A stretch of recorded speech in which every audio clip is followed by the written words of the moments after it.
So this is the third day that we're talking about the thyroid. And remember, we reviewed where it's found, how to palpate, and the different disorders that come from it. But have you heard of this? The parathyroid. Is the parathyroid part of the thyroid gland?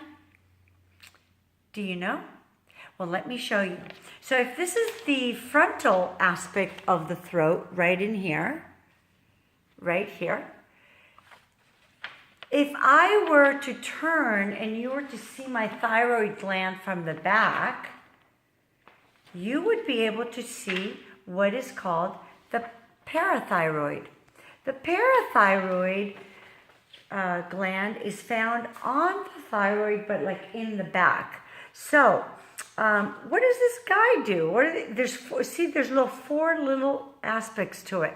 So when somebody says, I have a problem with my parathyroid, I mean, which one is it?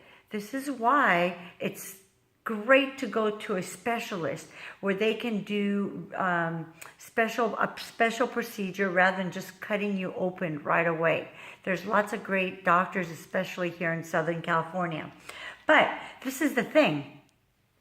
These guys are solely responsible for the calcium in your body. So what am I saying? If you go to the doctors and they do a blood test and your calcium is high, then you might be having problems with your parathyroid. And the way you see the presentation of this disease would be kidney stones, high blood pressure, but not all the time, just blood pressure that fluctuates. You could have a hoarseness in your voice, and all these things are seen in people that have problems with their parathyroid. But the worst part about having problems with your parathyroid, not only do you have a lot of calcium in your bloodstream, but your vessels can become sclerosed, meaning hardening. And the other thing is your bones become weak because the calcium cannot be absorbed. So osteoporosis is a huge problem. Okay, so there you go. Today we're going to do an exercise with my gliders. So this is an exercise that will help increase your heart rate, and it's a cardiovascular exercise. We're going to do mountain climbers.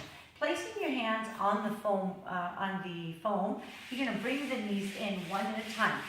You want to work up to doing 100 of these. Remember to keep the tummy nice and tight and the back is flat. And so your hands are directly underneath your shoulders. And you want to exhale, so do 100 of these. Oops, and I missed it. Now, the second exercise I'd like for you to do is bring both knees in and then press out. Work up to doing 100 of these. This is not only going to get you to have a stronger heart, but also your legs and your tummy and your upper body is all working. Next week, let's take you through a 10-minute workout broken down in 2-minute intervals with each exercise.